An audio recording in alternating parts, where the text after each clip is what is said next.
வாங்க இன்றைக்கி வந்து கேசரி செய்யலாம். நியூ இயருங்கிறதுனால ஸ்வீட்டு. இப்போ வந்து நான் வந்து 1/4 கிலோ ரவைக்கு தண்ணி எவ்வளோ தண்ணி ஊற்றணுமோ பாதி தண்ணி பாதி பால் ஊற்றி வச்சுருக்கிறேன். இது கொதிக்கணும். அப்படியே பக்கத்தில் நெய் ஊற்றி முந்திரி, திராட்சை, ஏலக்காய் 3ஐயும் போட்டு நெய்யில் வறுத்து விட்டுருக்குறேன். இப்போ வந்து தண்ணி வந்து கொதிக்கட்டும். கொதித்த பின்னாடி நம்ம ரவை கொட்டி கிளறலாம். பாருங்கள் கொதிக்குது. இப்போ வந்து இந்த மாதிரி நல்லா கொதித்த பின்னாடி நம்ம கலருக்காக வந்து இன்றைக்கி வந்து நம்ம க்ரீன் கலர் சேர்க்க போகிறோம்.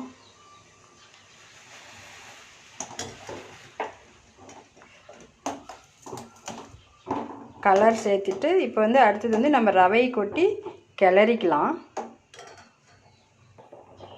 பாருங்கள் ரவை கொட்டி கிளறியாச்சு. ரவை வந்து நல்லா வேகட்டும். நல்லா வெந்த பின்னாடி தான் சர்க்கரை போடணும். சர்க்கரை முன்னாடி வந்து போட்டோமா ரவை வேகாது. அதனால் ரவை நல்லா வேகட்டும். பாருங்கள் ரவை வந்து நல்லா வெந்துருச்சு. இந்த மாதிரி நல்லா வெந்த பின்னாடி சர்க்கரை போடுங்க. இப்போ வந்து நம்ம வந்து சர்க்கரை போட்டுக்கலாம்.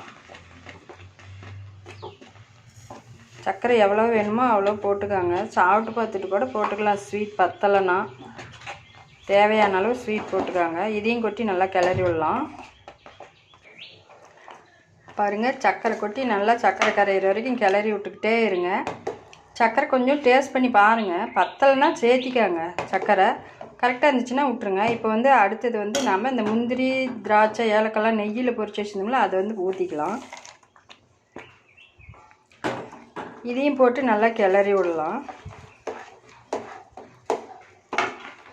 அவ்வளோதான், கேசரி ரெடி. இது எல்லாம் நல்லா கலங்குனா சரி, அவ்வளோதான். நீங்களும் செஞ்சு சாப்பிட்டு பாருங்கள், நல்லாயிருக்கும்.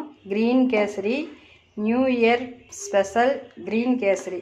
நீங்களும் செஞ்சு சாப்பிட்டு பாருங்கள். அப்புறம் என்னோடய வீடியோ பார்த்ததுக்கு நன்றி.